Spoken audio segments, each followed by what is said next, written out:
Good morning guys. तो चलिए start करते हैं आज के यानी कि 23 सितंबर के इंपॉर्टेंट करंट अफेयर्स को। तो इस प्रश्न में आपसे पूछ रहे हैं, अभी सितंबर 2023 में भारत और किस देश के बीच में सिम्बेक्स 2023 अभ्यास का आयोजन किया गया? तो आंसर होगा सिंगापुर। यहाँ पे बात कर रहे हैं सिम्बेक्स 2023 अभ्यास की। और देखो इसकी फुल फॉर्म क्या होती है, Singapore India maritime bilateral exercise. तो मतलब सिंगापुर और इंडिया के बीच में होता है। मैरीटाइम मतलब नेवल एक्सरसाइज है, बाइलेटरल मतलब द्विपक्षीय, दो देशों के बीच में होती है। कब से कब तक आयोजन हुआ? 21 से लेकर 24 सितंबर तक। कहाँ पे? सिंगापुर में। और इसमें भारत की तरफ से रणविजय जहाज, कवरत्ती जहाज और आईएनएस सिंधु केसरी पनडुब्बी ने हिस्सा लिया। वैसे आपको बता दूं, सिंगापुर के साथ हम और कौन कौन सी एक्सरसाइज करते हैं, तो एक तो बोल्ड कुरुक्षेत्र करते हैं जो भी हमने राजस्थान में किया था, एक अग्नि वॉरियर एक्सरसाइज भी करते हैं, और एक ये सिम्बेक्स तो है ही सही। एक वैसे सेटमैक्स नाम की एक्सरसाइज भी करते हैं, लेकिन उसमें थाईलैंड भी आ जाता है, सिंगापुर, इंडिया और थाईलैंड।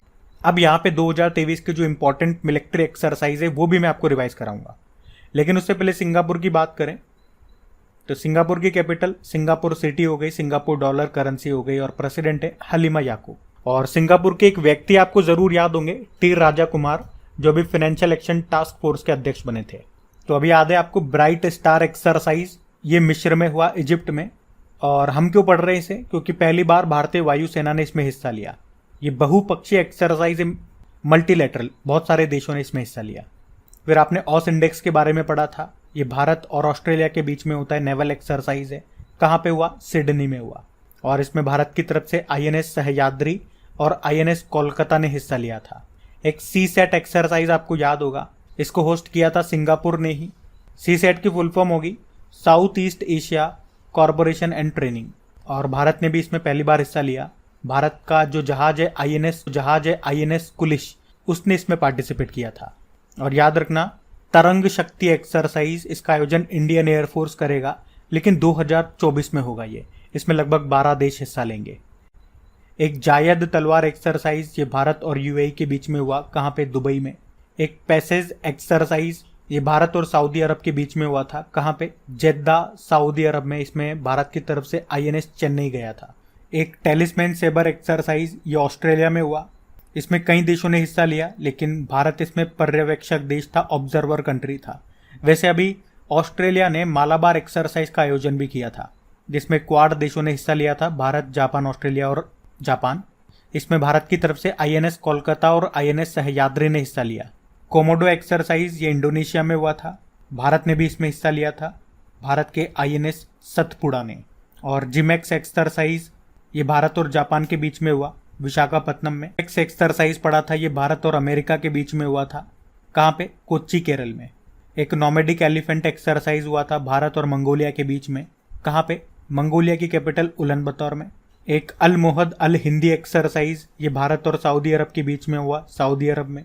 एक था मिलिट्री एक्सरसाइज, ये भारत और मालदीव के बीच में हुआ, और मालदीव के साथ हमने एक्यूबेरिन एक्सरसाइज भी किया था।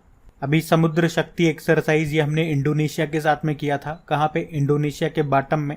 सागर कवच एक्सरसाइज, ये भारतीय तटरक्षक बल ने इसका आयोजन किया, पश्चिम बंगाल में।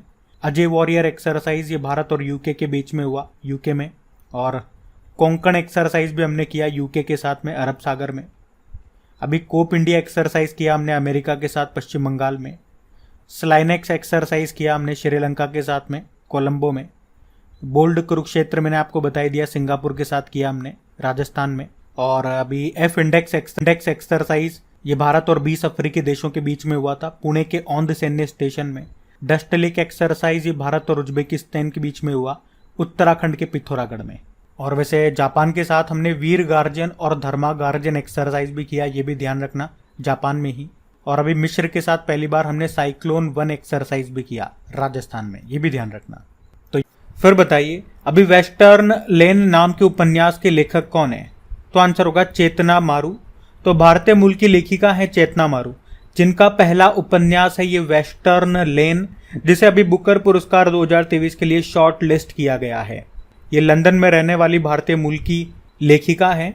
और अब जो बुकर पुरस्कार है उसके विजेताओं की घोषणा ये 26 नवंबर 2023 को की जाएगी, और इसमें जो भी विजेता रहेगा उसे पुरस्कार के रूप में 50,000 यूरो का पुरस्कार मिलता है। अच्छा, कई बार आपने सुना होगा ना, एक तो होता है बुकर पुरस्कार और एक होता है अंतरराष्ट्रीय बुकर पुरस्कार। तो आज इन दोनों के बीच में बिल्कुल कंफ्यूजन में आपका क्लियर कर देता हूं और एक एक इंपॉर्टेंट पॉइंट मैं आपको बताता हूं। देखो, पहले अगर बात करें हम अंतरराष्ट्रीय बुकर पुरस्कार की, तो पहली बार ये दिया गया था सन 2005 में।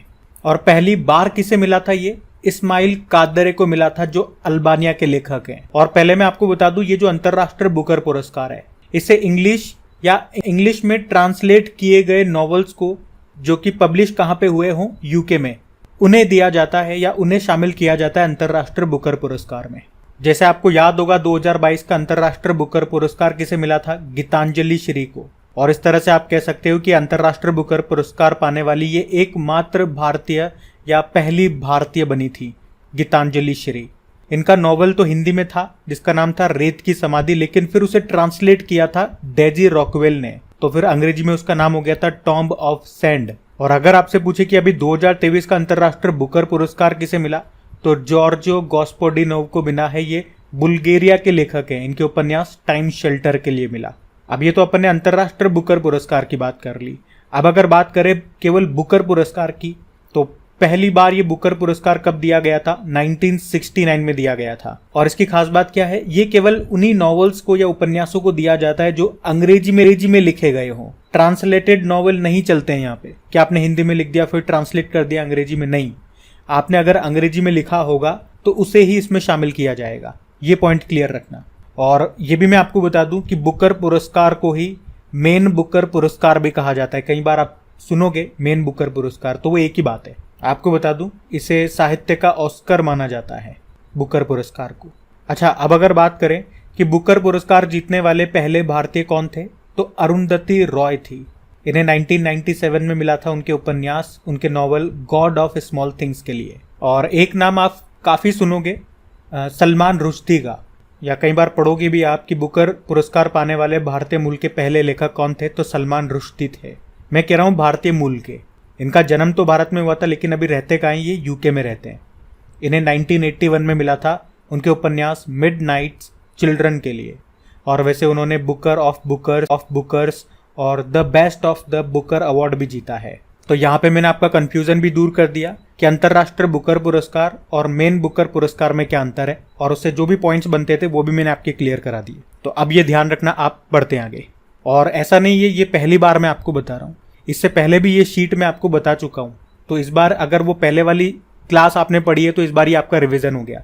और अगर आज पहली बार इस शीट को आप पढ़ रहे हो तो चिंता मत करो, आगे फिर इस तरह का प्रश्न आएगा, मैं बार बार इस शीट को रिपीट करता रहूंगा, तो फिर आपका वापस से रिवीजन हो जाएगा। क्योंकि रिवीजन इंपॉर्टेंट है। आप कोई भी नया टॉपिक पढ़ रहे हो ठीक है, लेकिन अगर उसका रिवीजन नहीं करोगे तो फिर वो भूल जाओगे आप। तो बस डेली करंट अफेयर्स की क्लास आपको अटेंड करनी है, बाकी सब मैं देख लूंगा। अभी बढ़ते हैं। फिर बताइए, अभी हाल ही में विश्व राइनो दिवस कब मनाया गया? तो आंसर होगा 22 सितंबर को। तो हर साल 22 सितंबर को वर्ल्ड राइनो डे के रूप में मनाया जाता है। उद्देश्य क्या है मनाने का? गेंडों की प्रजातियों की गंभीर दुर्दशा और उनके संरक्षण के बारे में जागरूकता बढ़ाना। और वैसे मैं आपको बता दूं, 22 सितंबर को वर्ल्ड रोज डे भी मनाया जाता है। तो कैंसर पीड़ितों से मानवीय व्यवहार करने और उनका दुख बांटने के लिए ये दिन मनाते हैं वर्ल्ड रोज डे के रूप में। अच्छा, अगर मैं आपसे पूछूं कि एक सिंग वाले गेंडों के लिए भारत में कौन सा नेशनल पार्क फेमस है? काजीरंगा नेशनल पार्क है, जो असम में है। और आपको याद है अभी काजीरंगा नेशनल पार्क क्यों न्यूज में था? एक तो हमारी राष्ट्रपति द्रौपदी मुर्मू जी ने यहाँ पे गज उत्सव का उद्घाटन किया था, और सैटेलाइट फोन से लैस होने वाला पहला नेशनल पार्क यही बना था, काजीरंगा नेशनल पार्क। और एक अपॉइंटमेंट भी पढ़ा था हमने, काजीरंगा नेशनल पार्क की पहली महिला क्षेत्र निदेशक कौन बनी थी? डॉक्टर सोनाली घोष। इसके अलावा एक पॉइंट और याद रखना कि अफ्रीका के काले गेंडों के लिए पहला वन्यजीव संरक्षण bond, wild life protection bond, ये लॉन्च किसने किया था? वर्ल्ड बैंक ने। और अभी गेंडों के संरक्षण के लिए राइनो टास्क फोर्स का गठन करने की घोषणा की थी। किसने? बिहार सरकार ने। बिहार में जो एकमात्र नेशनल पार्क है ना, वाल्मीकि नेशनल पार्क, वहां पे गेंडों के संरक्षण के लिए। चलो सितंबर के डेज में अब आपको रिवाइज करा दूं। देखो, 2 सितंबर को विश्व नारियल दिवस मनाया, 5 सितंबर को इंटरनेशनल चैरिटी डे था, 8 सितंबर को इंटरनेशनल लिटरेसी डे, 8 सितंबर को वर्ल्ड फिजियोथेरेपी डे, 9 सितंबर को एक तो world electric vehicle day, Himalaya दिवस, और इस बार 9 सितंबर को विश्व प्राथमिक चिकित्सा दिवस मनाया, जो कि सितंबर के दूसरे शनिवार को होता है। फिर अभी 10 सितंबर को विश्व आत्महत्या रोकथाम दिवस मनाया, 11 सितंबर को राष्ट्रीय वन शहीद दिवस, 12 सितंबर को दक्षिण दक्षिण सहयोग के लिए संयुक्त राष्ट्र दिवस, 14 सितंबर को नेशनल हिंदी डे, 15 सितंबर को एक तो विश्व लिम्फोमा जागरूकता दिवस, इंजीनियर्स डे और अंतर्राष्ट्रीय लोकतंत्र दिवस मनाया। और अभी 16 सितंबर को एक तो वर्ल्ड ओजोन डे मनाया और अंतर्राष्ट्रीय रेड पांडा दिवस मनाया, जो कि सितंबर के तीसरे शनिवार को था। बाकी 17 सितंबर को विश्व रोगी सुरक्षा दिवस, 18 सितंबर को वर्ल्ड बैम्बू डे, 21 सितंबर को वर्ल्ड अल्जाइमर डे और अंतर्राष्ट्रीय शांति दिवस था। वैसे सितंबर महीने को हम पोषण माह के रूप में मना रहे हैं, तो ये ध्यान रखना। आप पढ़ते हैं आगे। चलो फिर बताओ, अभी हाल ही में ओडिशा विधानसभा की पहली महिला अध्यक्ष कौन बनी है? तो आंसर होगा प्रमिला मलिक। तो बीजू जनता दल की वरिष्ठ नेता प्रमिला मलिक को निर्विरोध उड़ीसा विधानसभा का नया अध्यक्ष चुना गया है और इस पद पर आने वाली वो पहली महिला भी है। अब यहाँ पे मैं आपको वो सभी महिलाओं के नाम आपको याद कराऊंगा, रिवाइज कराऊंगा, जो अभी तक किसी न किसी चीज में पहली बार रही है। और अभी जो लोकसभा और विधानसभाओं के लिए जो महिला आरक्षण बिल आया है उसके बारे में भी मैं आपको बताऊंगा। तो पहले हम कुछ इंपॉर्टेंट महिलाओं के नाम रिवाइज कर लेते हैं जो अभी तक न्यूज में रही। देखो, एक गीतिका श्रीवास्तव का नाम हमने पढ़ा था, पाकिस्तान में भारत की पहली महिला उच्चायुक्त हाई कमिश्नर बनी। एक जया वर्मा सिन्हा का नाम पढ़ा आपने, रेलवे बोर्ड की अभी नई चेयरमैन और सीईओ बनी, इस पद पर आने वाली पहली महिला है ये। एक लीसा फ्रेंचेटी का नाम सुना था, यूएस नेवी की पहली महिला चीफ बनी थी। और अभी ऑस्ट्रेलिया के सेंट्रल बैंक की पहली महिला गवर्नर बनी थी मिशेल बुलॉक। बाकी सेलेस्टे साउलो की बात करें तो विश्व मौसम विज्ञान संगठन वर्ल्ड मेटेरोलॉजिकल ऑर्गेनाइजेशन की पहली महिला महासचिव सेक्रेटरी जनरल बनी। एक परमिंदर चोपड़ा पड़ा था, भारत की सबसे बड़ी गैर बैंकिंग वित्तीय कंपनी है पावर फाइनेंस कॉरपोरेशन, उसकी पहली महिला सीएमडी बनी। और ये पावर फाइनेंस कॉरपोरेशन याद है हमारी 11वें नंबर की महारत्न कंपनी बनी थी। अभी दीपिका मिश्रा की बात करें तो वीरता पुरस्कार पाने वाली पहली महिला इंडियन एयरफोर्स के अधिकारी हैं ये। सुरेखा यादव याद है, वंदे भारत का संचालन करने वाली एशिया की पहली महिला लोको पायलट बनी थी। और राफेल उड़ाने वाली पहली भारतीय महिला पूछूं तो आंसर होगा शिवांगी सिंह। जबकि सुखोई लड़ाकू विमान उड़ाने वाली भारत की पहली महिला पायलट बनी थी अवनी चतुर्वेदी। बाकी आप जानते हो भारतीय वायुसेना की पहली महिला अधिकारी का निधन हो गया, और नाम बताओ? विजय लक्ष्मी रमन। और अभी मिस इंडिया 2023 का खिताब जीता था नंदिनी गुप्ता ने, ये कोटा राजस्थान से है। और शिवा चौहान सियाचिन में सक्रिय रूप से तैनात होने वाली पहली महिला अधिकारी बनी थी। और सुरभि जखमोला, ये विदेशी परियोजना पर तैनात होने वाली बॉर्डर रोड ऑर्गेनाइजेशन की पहली महिला अधिकारी बनी थी। ये किस देश में? भूटान में। और किस प्रोजेक्ट के तहत? तंतक प्रोजेक्ट। बाकी नल्ला थम्बिक कलाई सेल्वी CSIR की पहली महिला महानिदेशक बनी थी। मेघना Ahlawat table tennis federation of India की पहली महिला अधिकारी बनी थी। और doctor Sonali Ghosh Kaziranga national park की पहली महिला क्षेत्र निदेशक। और पायल छाबड़ा, ये हरियाणा की है, अभी पैरा कमांडो बनने वाली पहली महिला आर्मी सर्जन बनी थी। तो यहाँ पे 17 महिलाओं के मैंने आपको नाम याद करवाए, ये वही नाम है जो अभी 2023 में आपके न्यूज़ में थे। और मैंने आपको एक और पॉइंट बताया कि अभी हमारे जो केंद्रीय कानून मंत्री हैं अर्जुन राम मेघवाल, आपको याद है इन्होंने नई संसद भवन में लोकसभा में 128वां संविधान संशोधन विधेयक महिला आरक्षण बिल इसे पेश किया था। और इस महिला आरक्षण बिल को क्या नाम दिया गया ये याद रखना, नारी शक्ति वंदन अधिनियम। फिर हमने देखा था ये लोकसभा में पास हो गया, फिर इसके बाद इसे राज्यसभा में पेश किया गया तो वहां भी ये पूर्ण बहुमत के साथ पास हो गया। तो अब आप जानते हो ये प्रेसिडेंट के पास जाएगा और वहां पे पास होने के बाद ये बिल आपका कानून बन जाएगा। क्या कहता है ये बिल कहता है कि लोकसभा और राज्य विधानसभाओं में महिलाओं की भागीदारी या महिलाओं का जो आरक्षण है वो बढ़ करके कितना हो जाएगा? 33% हो जाएगा। तो यहाँ पे जो एडिशनल नॉलेज मैंने आपको दी है ना, तो वो आप ध्यान रखना। अच्छा, कल एक स्टूडेंट का मेरे पास मैसेज आया कमेंट बॉक्स में। उन्होंने कहा कि मैं आपका वीडियो पहली बार देख रहा हूँ और मुझे आपका वीडियो अच्छा लगा, अच्छा कंटेंट दे रहे हैं। फिर उन्होंने कहा कि ये कंटेंट तो इतना सारा है, हम कैसे याद करें इसे? मुझे इसे लिखने में ही 40 मिनट लग गए। ये उनके शब्द हैं, आप कल का वीडियो में कमेंट जाकर के उनका देख सकते हैं। तो उनको तो पर्सनली मैंने रिप्लाई कर दिया था, लेकिन उनकी बात मैं इसलिए बता रहा हूँ कि पुराने स्टूडेंट्स की दिक्कत नहीं है, लेकिन कोई अगर वीडियो पहली बार इसे देख रहे हो और उनके मन में भी यही सेम प्रश्न हो कि इतना सारा कंटेंट आप दे रहे हो, हम कैसे याद करें, तो उनको बता रहा हूँ कि आपको ये एक साथ याद नहीं करना है। मैं यहाँ पे जो आपको चीजें रिवाइज करा रहा हूँ वो ज्यादातर जनवरी 2023 से है। किसी किसी क्वेश्चन में और भी ज्यादा पीछे से लगभग 1 साल का मैं कवर कराता हूँ, रिवाइज कराता हूँ। लेकिन मोस्टली मेरी कोशिश रहती है जनवरी 2023 से आपको चीज़ें रिवाइज करा रहा हूँ। तो हमारे चैनल पे अगर आप पहली बार हो तो पहले कहीं ना कहीं तो पढ़ते ही होंगे आप। तो मतलब ये फैक्ट्स जो मैं आपको रिवाइज करा रहा हूँ ये वही फैक्ट्स हैं जो आप ऑलरेडी पहले पढ़ चुके हो, बस उनको हम बार बार रिपीट कर रहे हैं ताकि हम भूलें ना चीज़ों को। और अगर आप कहते हो हम तो पहले कहीं नहीं पढ़े, यहीं पढ़ रहे हैं, पहली बार करंट पढ़ना चालू किया, तो उनके लिए मेरा उत्तर है कि ये सारे कंटेंट को एक साथ नहीं खाना है। मतलब एक साथ याद करने की कोशिश मत करना, थोड़ा थोड़ा जितना जितना आपसे होता जाए उतना उतना करते धीरे धीरे।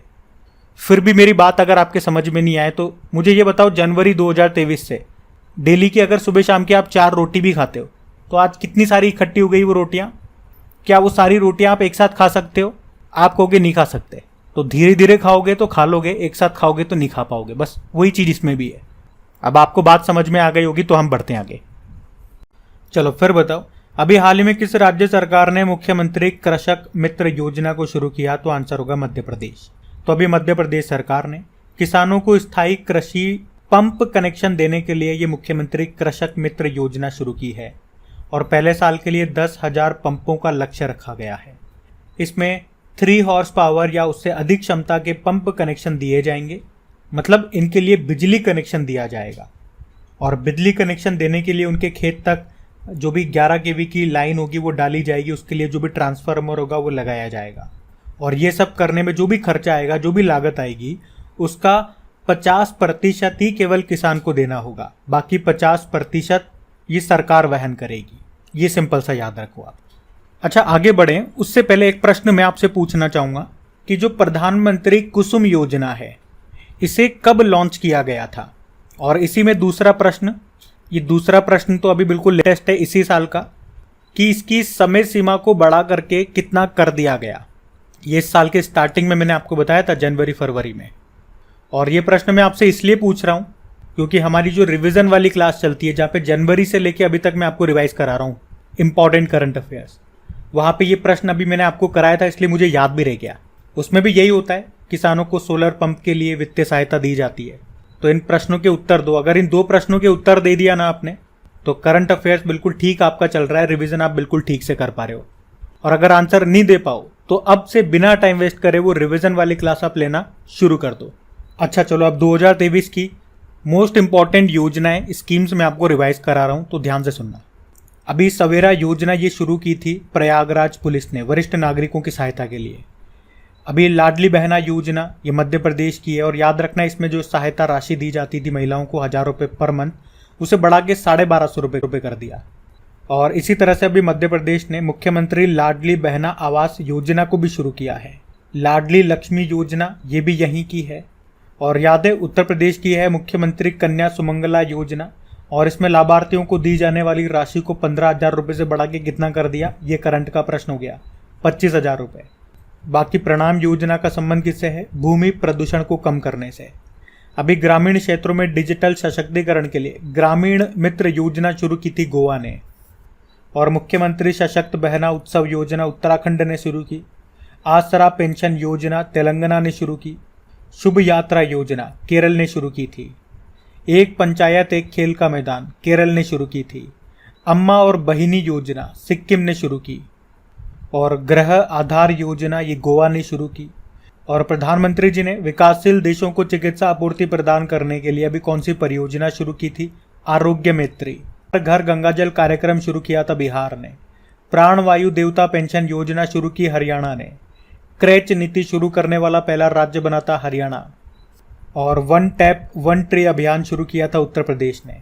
आपको याद है केंद्र सरकार ने दुष्कर्म पीड़ित नाबालिग लड़कियों के लिए अभी योजना शुरू की थी, कौन सी? मिशन वात्सल्य योजना। और आज़ादी के अमृत महोत्सव के समापन के लिए केंद्र सरकार ने अभी एक अभियान शुरू किया था, मेरी माटी मेरा देश। अच्छा, मेरा बिल मेरा अधिकार योजना शुरू की थी हरियाणा ने। और अभी मुख्यमंत्री संपूर्ण पुष्टि योजना शुरू की थी उड़ीसा ने। तो इस प्रश्न में मैंने आपको कम से कम 20-21 योजनाओं को कवर करवा दिया। तो इसे कहते हैं कंटेंट की बारिश। तो इस बारिश में आपको दिल से भीगना है, और अगर आप दिल से चाहते हो ये बारिश आपको कंटिन्यू भिगाती रहे तो इसे सपोर्ट भी करना है, अपने दोस्तों के साथ में शेयर ज़रूर करना है, या जो भी आपका स्टडी ग्रुप होता है व्हाट्सएप पे, टेलीग्राम पे, फेसबुक पे, सब जगह आपको शेयर करना पड़ेगा। और लाइक नहीं किया तो लाइक कर दो, अभी तो लाइक ही नहीं किया होगा आप में से बहुत सुने, पता है मुझे। और आपकी प्रैक्टिस के लिए इसकी क्विज बना करके अपलोड करते हैं आपकी क्रैक एग्जाम एप्लीकेशन पे। वहीं पे PDF भी आपको मिल जाएगी। टेलीग्राम का लिंक भी आपको नीचे डिस्क्रिप्शन में मिल जाएगा। अभी बढ़ते हैं आगे। फिर बताइए, अभी हाल ही में उत्तर प्रदेश के पहले अंतर्राष्ट्रीय व्यापार मेले का आयोजन ये कहाँ किया गया? तो आंसर होगा ग्रेटर नोएडा में। अभी 21 सितंबर को राष्ट्रपति द्रौपदी मुर्मू जी ने ग्रेटर नोएडा में उत्तर प्रदेश के पहले अंतर्राष्ट्रीय व्यापार मेले का आयोजन किया। इस मेले में ऑटोमोबाइल, हस्तशिल्प, डेयरी, इलेक्ट्रॉनिक सहित कई क्षेत्रों से 2000 से ज़्यादा उत्पादकों ने अपने उत्पादों, अपने प्रोडक्ट्स का प्रदर्शन किया। अच्छा, इसी तरह से कुछ मेले अभी न्यूज़ में थे, वो मैं आपको रिवाइज कराऊं तो अभी गंगा सागर मेले का आयोजन हुआ था पश्चिम बंगाल में। माघी मेले का आयोजन हुआ था पंजाब में। अंतर्राष्ट्रीय सूरजकुंड मेले का आयोजन हुआ था हरियाणा के फरीदाबाद में। ये इसका 36वां संस्करण था। सरस मेले का आयोजन हुआ था जम्मू कश्मीर में। और झींगा मेले का आयोजन ये हुआ था पंजाब में। लक्खी मेले का आयोजन हुआ था राजस्थान के सीकर में। और दिव्य कला मेले का आयोजन हुआ था अभी भोपाल में। और अभी एशिया का सबसे बड़ा अंतर्राष्ट्रीय खाद्य और आतिथ्य मेला ये कहाँ पे शुरू हुआ था? दिल्ली में। और सबसे बड़ा मेला जिसे हम कहते हैं कुंभ का मेला, ये हर 12 साल में होता है। 4 जगह होता है ये, नासिक, हरिद्वार, इलाहाबाद और उज्जैन में। तो ये सारे मेले आपके न्यूज में थे जो मैंने एक साथ आपको रिवाइज करा दिए। ध्यान रखना, ये बढ़ते आगे। चलो फिर बताओ, हाल ही में किसे अगस्त महीने के लिए ICC men's player of the month चुना गया? तो आंसर होगा बाबर आजम को।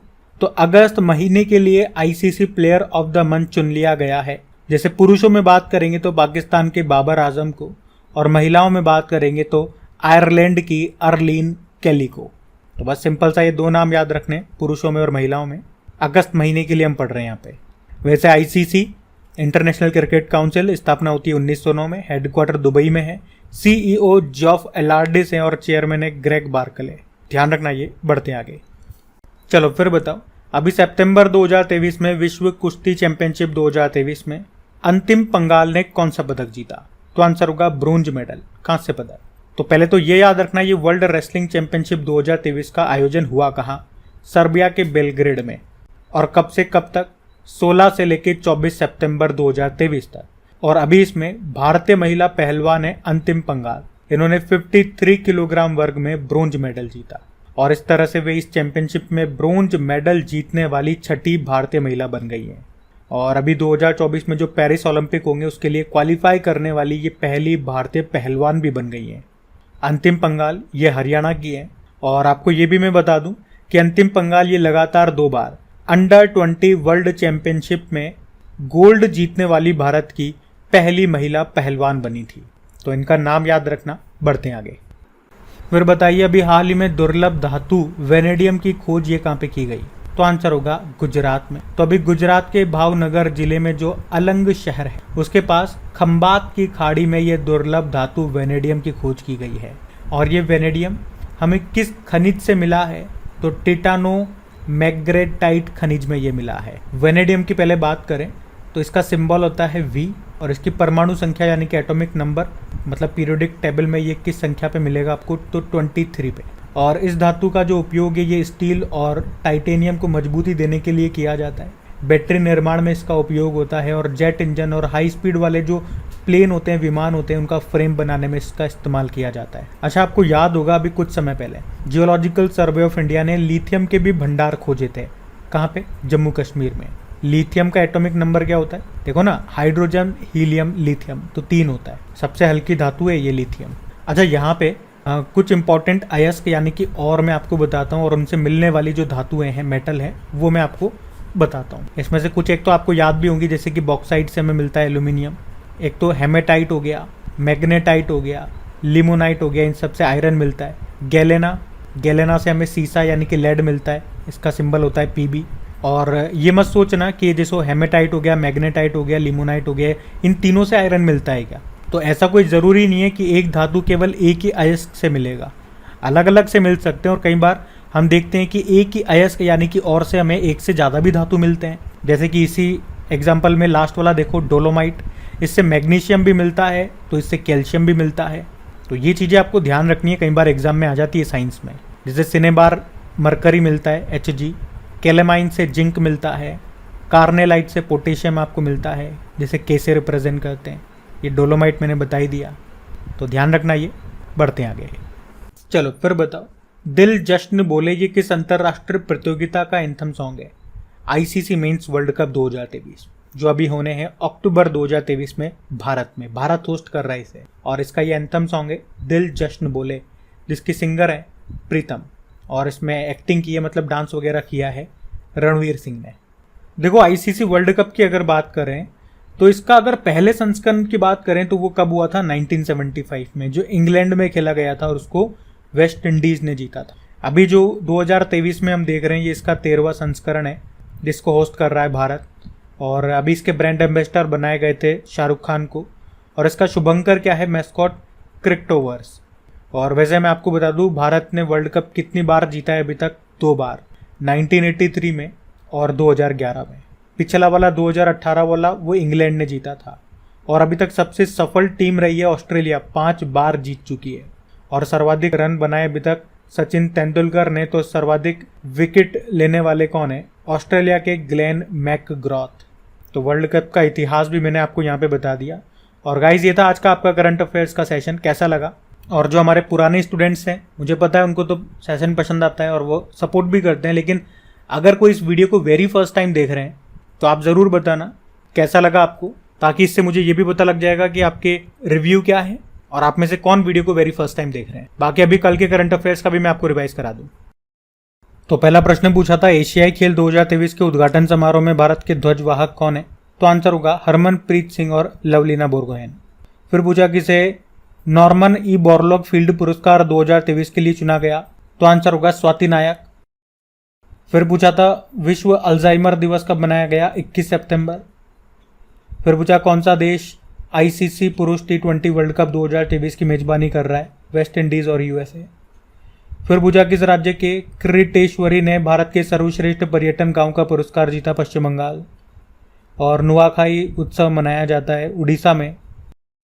सरकार ने विज्ञान प्रौद्योगिकी नवाचार के क्षेत्र में राष्ट्रीय विज्ञान पुरस्कार देने की घोषणा की। कितनी श्रेणियों में दिए जाएंगे? 4 में। प्रधानमंत्री नरेंद्र मोदी ने किसे 2024 के गणतंत्र दिवस समारोह में मुख्य अतिथि बनने के लिए आमंत्रित किया? जो बाइडेन को। और नरेंद्र मोदी ने किस शहर में भगवान शिव थीम वाले क्रिकेट स्टेडियम की आधारशिला रखी? तो वाराणसी। और एक बार फिर से याद दिला रहा हूं, अभी भी आपने वीडियो को लाइक नहीं किया तो लाइक कर देना। और कल के वीडियो में आपसे पूछा था भारत का पहला खुले में शौच मुक्त ODF+ जिला कौन सा बन गया? तो आंसर होगा केरल।